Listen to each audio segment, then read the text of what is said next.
respected Prime Minister, captains of Indian industry, business leaders, tax and audit professionals, officers of the Income Tax Department. Today is a landmark day in the history of tax administration. The vision of the Prime Minister is to empower the taxpayers, to provide a transparent system, and to honor the honest taxpayer.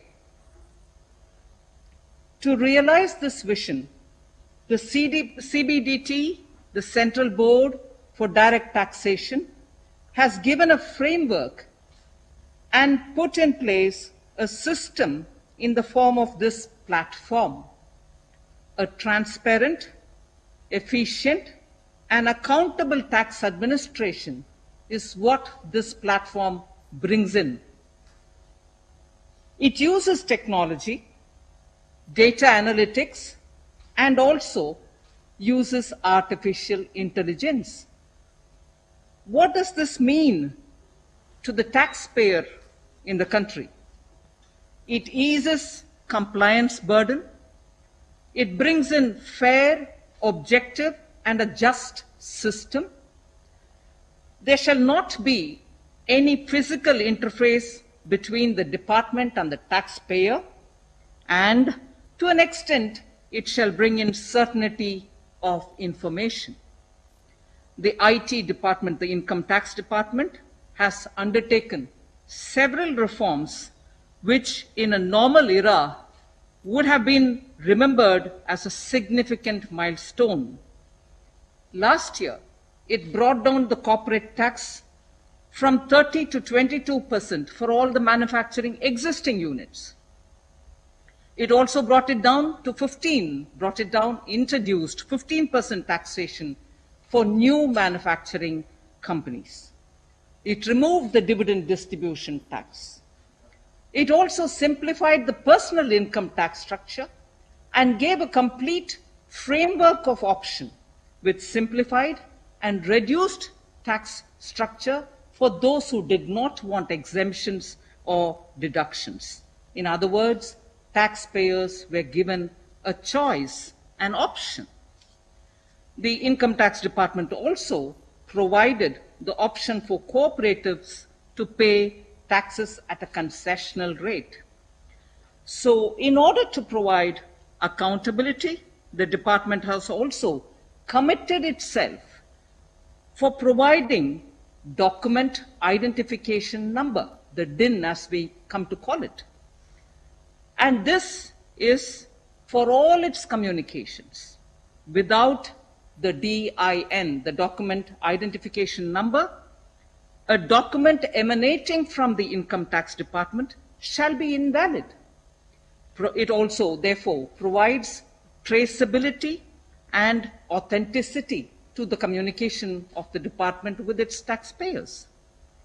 Pre-filled forms are also being provided to taxpayers so that the high-value financial transactions are recorded somewhere, and it enables the taxpayer to see those information visible upfront even as he wants to comply by paying the taxes. Honorable Prime Minister, the department is also hand-holding taxpayers and helping them to understand how to use pre-filled forms, and therefore it's not just introducing a transparent system, but also is helping the taxpayers to be able to understand and comply. Honorable Prime Minister, under your guidance, we also brought in the Vivad Se Vishwas scheme, through which we wanted to bring in a closure to all the pending tax disputes. That has received a lot of good response from the taxpayers.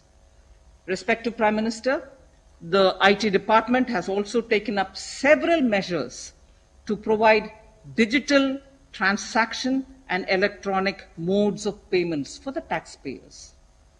During the COVID pandemic, the department also provided relief to the taxpayers by extending statutory timelines for filing of returns.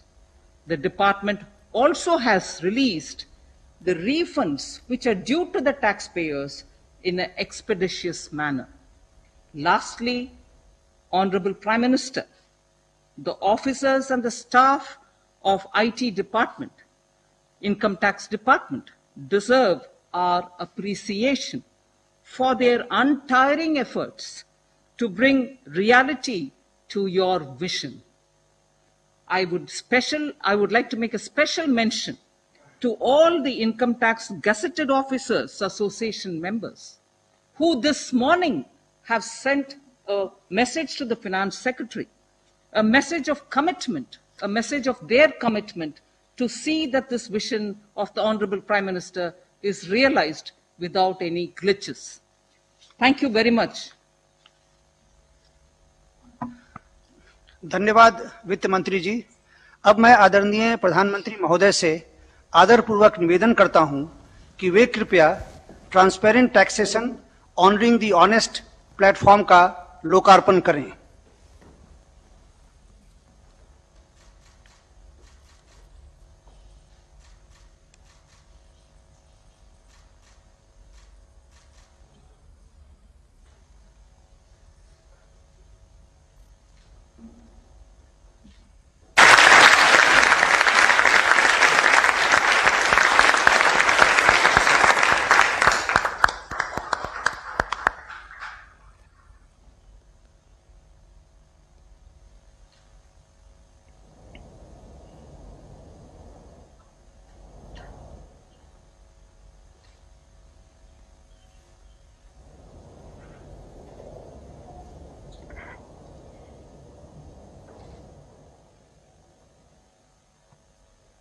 धन्यवाद प्रधानमंत्री जी। अब मैं आपसे अनुरोध करूंगा कि आप अपने विचारों से हमारा मार्गदर्शन करें। आदरणीय प्रधानमंत्री जी। नमस्ते जी।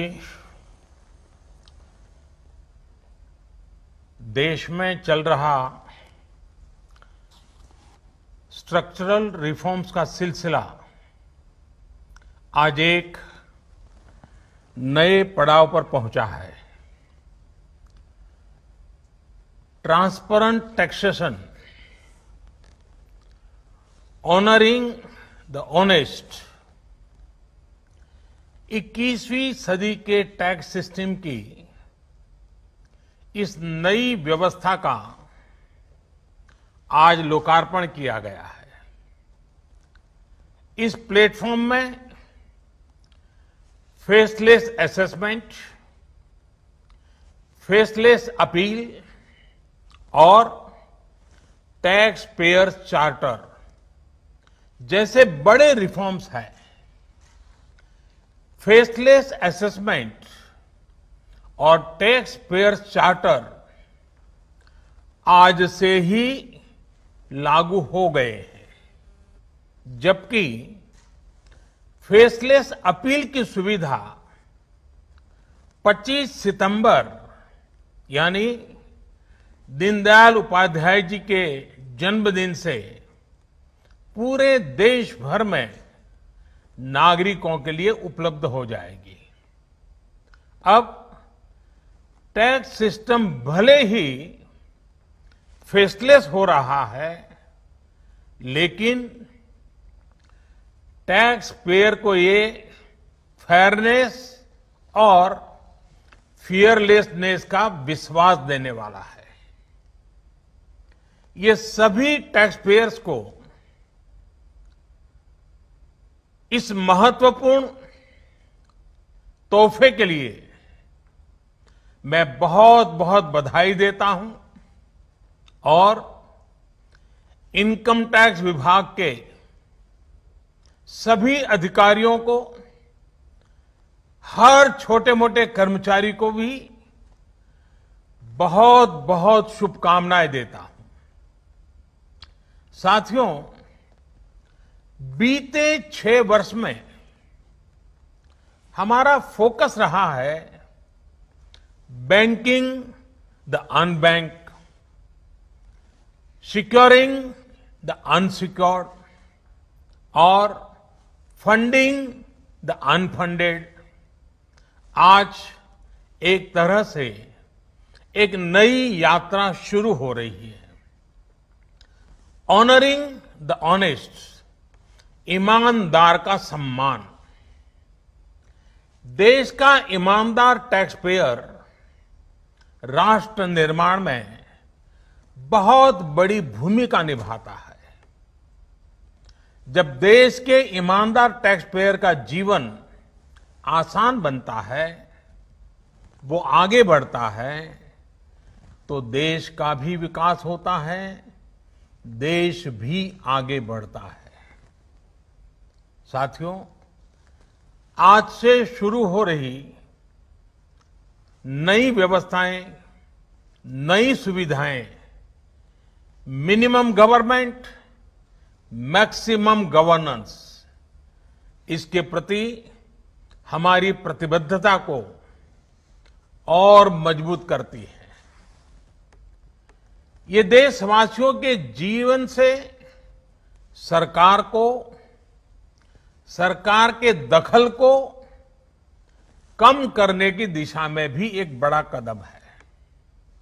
साथियों, आज हर नियम कानून को, हर पॉलिसी को प्रोसेस और पावर सेंट्रिक अप्रोच से बाहर निकालकर उसको पीपल सेंट्रिक और पब्लिक फ्रेंडली बनाने पर बल दिया जा रहा है।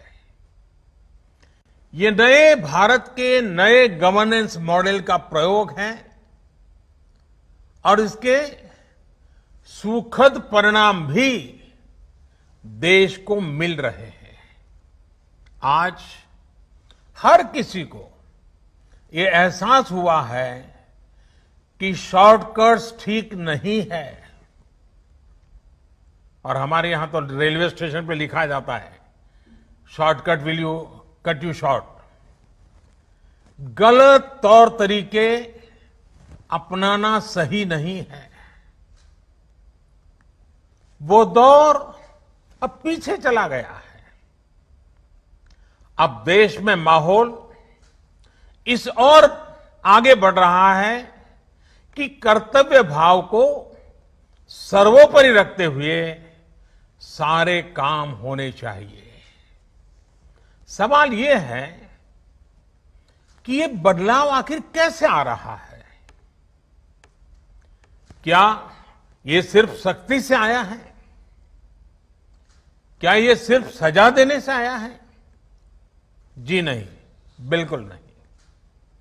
इसके अगर मोटे मोटे तौर पर मैं कहूं तो 4 बड़े कारण हैं। पहला, पॉलिसी ड्रिवन गवर्नेंस। जब पॉलिसी स्पष्ट होती है तो ग्रे एरियाज मिनिमम हो जाते हैं और इस कारण व्यापार में, बिजनेस में और सरकार के और निर्णयों में भी डिस्क्रिशन की गुंजाइश कम हो जाती है। दूसरा, सामान्य जन की ईमानदारी पर विश्वास। तीसरा, सरकारी सिस्टम में ह्यूमन इंटरफेस को सीमित करके टेक्नोलॉजी का बड़े स्तर पर उपयोग। आज सरकारी खरीद हो, सरकारी टेंडर हो या सरकारी सेवाओं की डिलीवरी, सब जगह टैग इंटरफेस सर्विस दे रहे हैं। और चौथा, हमारी जो सरकारी मशीनरी है, जो ब्यूरोक्रेसी है, उसमें एफिशिएंसी, इंटीग्रिटी और सेंसिटिविटी के गुणों को रिवॉर्ड किया जा रहा है, पुरस्कृत किया जा रहा है। साथियों, एक दौर था जब हमारे यहां रिफॉर्म्स की बहुत बातें होती थी। कभी मजबूरी में कुछ फैसले लिए जाते थे, कभी दबाव में कुछ फैसले हो जाते थे, तो उन्हें रिफॉर्म कह दिया जाता था। इस कारण इच्छित परिणाम नहीं मिलते थे। अब ये सोच और अप्रोच दोनों बदल गई है। हमारे लिए रिफॉर्म का मतलब है रिफॉर्म नीति आधारित हो, टुकड़ों में नहीं हो, होलिस्टिक हो और एक रिफॉर्म दूसरे रिफॉर्म का आधार बने, नए रिफॉर्म का मार्ग बनाए। और ऐसा भी नहीं है कि एक बार रिफॉर्म करके रुक गए। ये निरंतर सतत चलने वाली प्रक्रिया है। बीते कुछ वर्षों में देश में 1,500 से ज्यादा कानूनों को समाप्त किया गया है। ईज ऑफ डूइंग बिजनेस की रैंकिंग में भारत आज से कुछ साल पहले 134वें नंबर पर था। आज भारत की रैंकिंग 63 है। रैंकिंग में इतने बड़े बदलाव के पीछे अनेकों रिफॉर्म्स हैं, अनेकों नियमों कानूनों में बड़े परिवर्तन है। रिफॉर्म्स के प्रति भारत की इसी प्रतिबद्धता को देखकर विदेशी निवेशकों का विश्वास भी भारत पर लगातार बढ़ रहा है। कोरोना के इस संकट के समय भी भारत में रिकॉर्ड एफडीआई का आना इसी का उदाहरण है। साथियों, भारत के टैक्स सिस्टम में फंडामेंटल और स्ट्रक्चरल रिफॉर्म्स की जरूरत इसलिए थी क्योंकि हमारा आज का ये सिस्टम गुलामी के कालखंड में बना और फिर धीरे धीरे इवॉल्व हुआ। आजादी के बाद इसमें यहां वहां थोड़े बहुत परिवर्तन किए गए, लेकिन लार्जली सिस्टम का कैरेक्टर, उसकी चाल चलन वही रहा। परिणाम यह हुआ कि जो टैक्स पेयर राष्ट्र निर्माण का एक मजबूत पिलर है, जो देश को गरीबी से बाहर निकालने के लिए योगदान दे रहा है, उसको कटघरे में खड़ा किया जाने लगा। इनकम टैक्स का नोटिस फरमान की तरह बन गया। देश के साथ छल करने वाले कुछ मुट्ठी भर लोगों की पहचान के लिए बहुत से लोगों को अनावश्यक परेशानी से गुजरना पड़ा। कहां तो टैक्स देने वालों की संख्या में गर्व के साथ विस्तार होना चाहिए था और कहां गठजोड़ की, साठगांठ की व्यवस्था बन गई। इस विसंगति के बीच ब्लैक और व्हाइट का उद्योग भी फलता फूलता गया। इस व्यवस्था ने ईमानदारी से व्यापार कारोबार करने वालों को, रोजगार देने वालों को और देश की युवा शक्ति की आकांक्षाओं को प्रोत्साहित करने के बजाय कुचलने का काम किया। साथियों, जहां कॉम्प्लेक्सिटी होती है, वहां कंप्लायंस भी मुश्किल होता है। कम से कम कानून हो, जो कानून हो वो बहुत स्पष्ट हो, तो टैक्स पेयर भी खुश रहता है और देश खुशहाल होता है। बीते कुछ समय से यही काम करने की दिशा में एक के बाद एक कदम उठाए जा रहे हैं। अब जैसे दर्जनों टैक्सेस की जगह जीएसटी आ गया, रिटर्न से लेकर रिफंड की व्यवस्था को पूरी तरह से ऑनलाइन किया गया। जो नया स्लैब सिस्टम आया है, उसमें बेवजह के कागजों और दस्तावेजों को जुटाने की मजबूरी से मुक्ति मिल गई है। यही नहीं, पहले 10 लाख रुपए से ऊपर के विवादों को लेकर सरकार हाई कोर्ट और सुप्रीम कोर्ट पहुंच जाती थी। अब हाई कोर्ट में 1 करोड़ रुपए तक के और सुप्रीम कोर्ट में 2 करोड़ रुपए तक के केस की सीमा तय की गई है। विवाद से विश्वास जैसी योजना से कोशिश ये है कि ज्यादातर मामले कोर्ट से बाहर ही सुलझ जाए।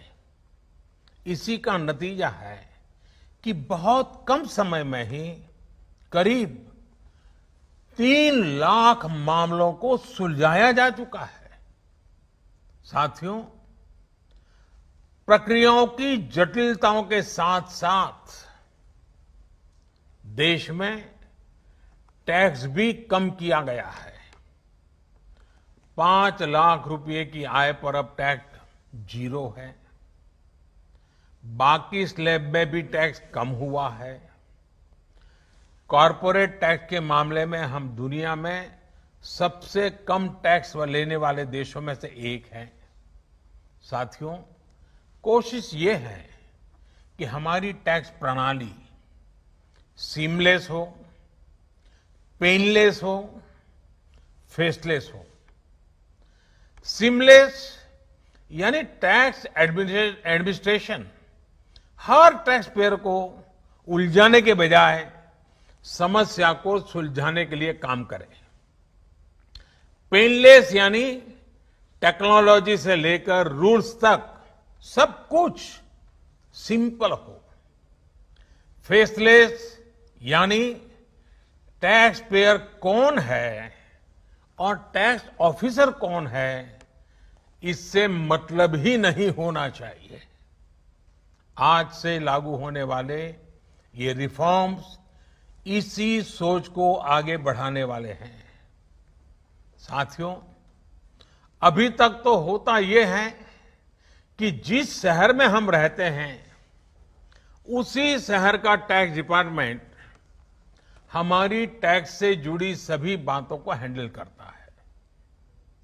स्क्रूटिनी हो, नोटिस हो, सर्वे हो या फिर जब्ती हो, इसमें उसी शहर के इनकम टैक्स डिपार्टमेंट की आयकर अधिकारी की मुख्य भूमिका रहती है। अब ये भूमिका एक प्रकार से खत्म हो गई है। अब इसको टेक्नोलॉजी की मदद से बदल दिया गया है। अब स्क्रूटिनी के मामलों को देश के किसी भी क्षेत्र में किसी भी अधिकारी के पास रैंडम तरीके से आवंटित किया जाएगा। अब जैसे मुंबई के किसी टैक्स पेयर का रिटर्न से जुड़ा कोई मामला सामने आता है, तब इसकी छानबीन का जिम्मा मुंबई के अधिकारी के पास नहीं जाएगा, बल्कि संभव है कि वो चेन्नई चला जाए, गुवाहाटी चला जाए, रायपुर चला जाए, अहमदाबाद चला जाए। वो फेसलेस टीम के पास जा सकता है और वहां से भी जो आदेश निकलेगा उसका रिव्यू किसी दूसरे शहर, कहीं जयपुर हो जाएगा, बेंगलुरु हो जाएगा, चेन्नई हो जाएगा, कोची हो जाएगा, वहां की टीम करेगी।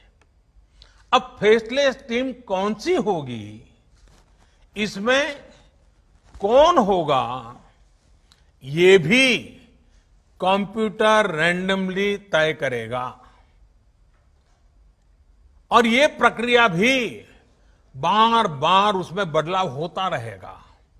साथियों, इस सिस्टम से करदाता और इनकम टैक्स दफ्तर को जान पहचान बनाने का, प्रभाव और दबाव का मौका अब 0 हो गया।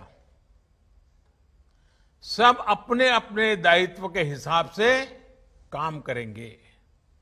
डिपार्टमेंट को इससे लाभ ये होगा कि अनावश्यक मुकदमेबाजी बचेंगे उससे। दूसरा, ट्रांसफर पोस्टिंग में लगने वाली गैर जरूरी ऊर्जा से भी अब राहत मिलेगी। इसी तरह टैक्स से जुड़े मामलों की जांच के साथ साथ अपील भी अब फेसलेस होगी। साथियों, इस एक महत्वपूर्ण रिफॉर्म के साथ साथ आज भारत एक बहुत महत्वपूर्ण कदम उठा रहा है और वो है tax payer charter.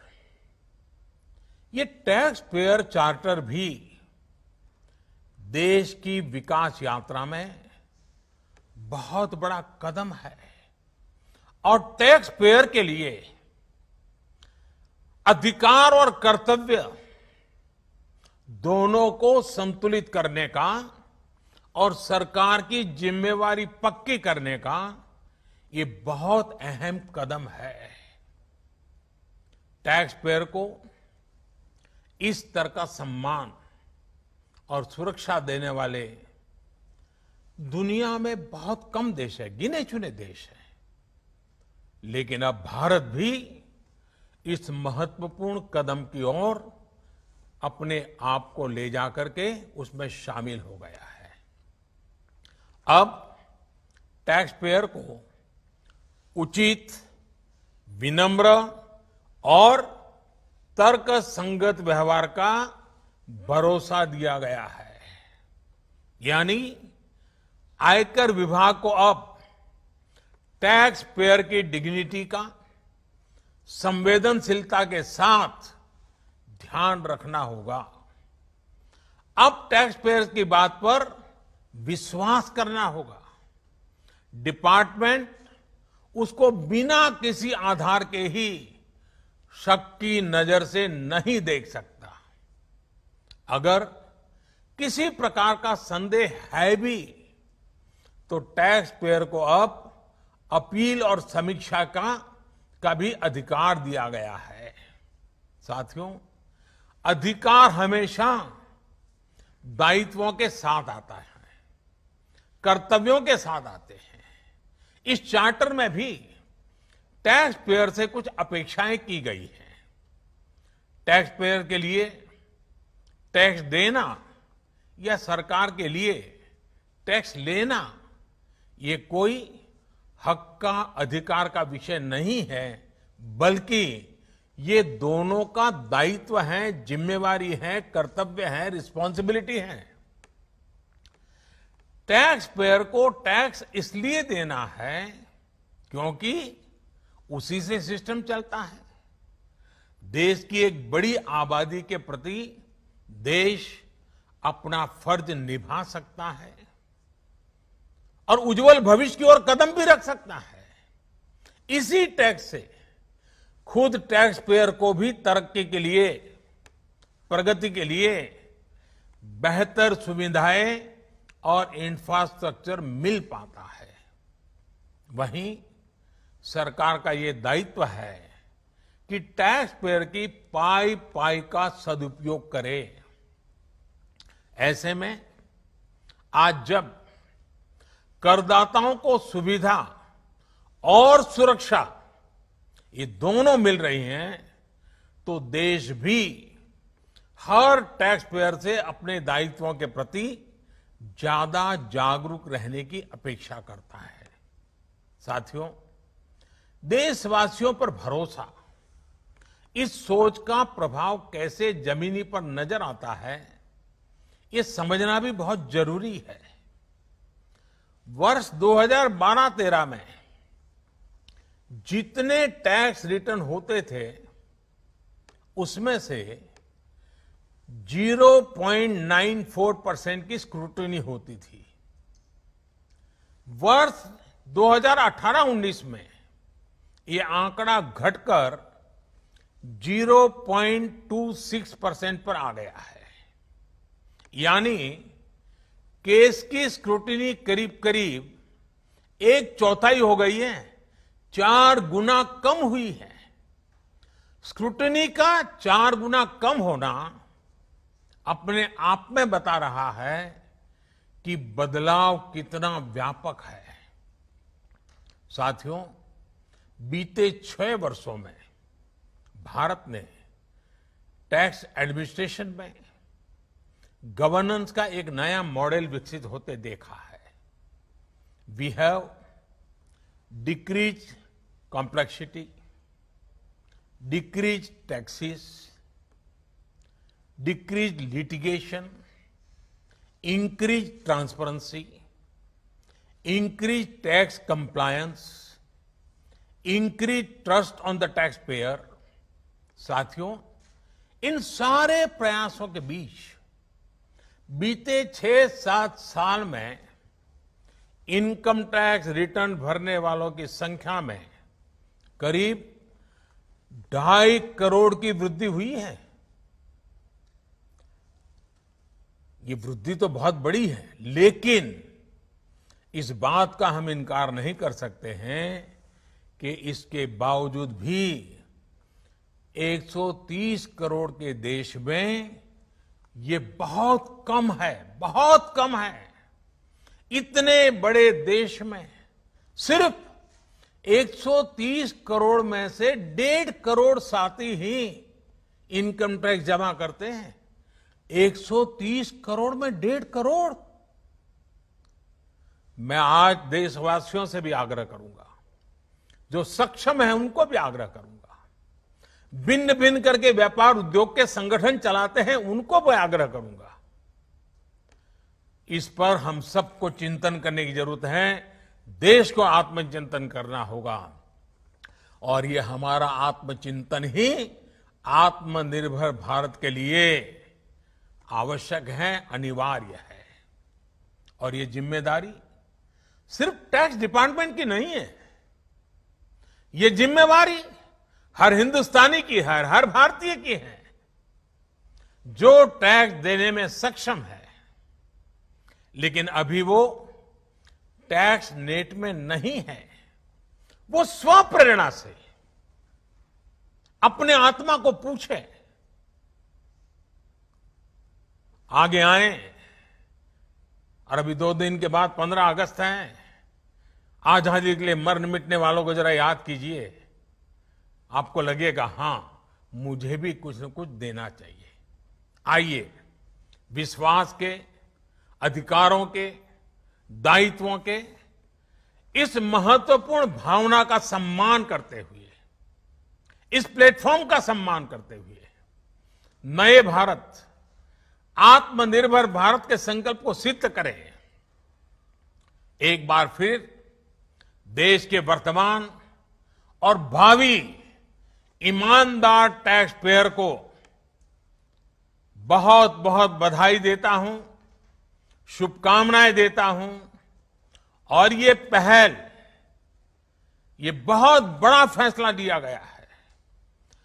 Income tax के अधिकारियों को भी जितनी बधाई दे उतनी कम है। हर टैक्स पेयर ने इनकम टैक्स अधिकारियों को भी बधाई देनी चाहिए, क्योंकि एक प्रकार से उन्होंने अपने आप पर बंधन डाले हैं, अपने खुद की ताकत को, अपने अधिकारों को उन्होंने खुद ने काटा है। अगर इनकम टैक्स डिपार्टमेंट के अधिकारी इस प्रकार से आगे आते हैं तो किसको गर्व नहीं होगा? हर देशवासी को गर्व होना चाहिए। और पहले के जमाने में शायद टैक्स के कारण कुछ समस्याएं होगी, लोगों ने टैक्स देने के रास्ते पर जाना पसंद नहीं किया होगा। अब जो रास्ता बना है वो टैक्स देने की तरफ जाने का आकर्षक रास्ता बना है।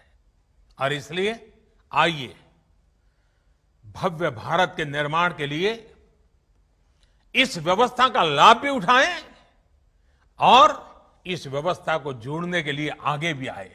मैं फिर एक बार आप सबका बहुत बहुत धन्यवाद करता हूं, अनेक अनेक शुभकामनाएं देता हूं। निर्मला जी और उनकी पूरी टीम को भी मैं बहुत धन्यवाद करता हूं कि एक के बाद एक देश के उज्जवल भविष्य के लिए लंबे अरसे तक प्रभाव पैदा करने वाले अनेक सकारात्मक निर्णयों का नेतृत्व कर रहे हैं। मैं फिर एक बार सबको बधाई देता हूं, सबका धन्यवाद करता हूं।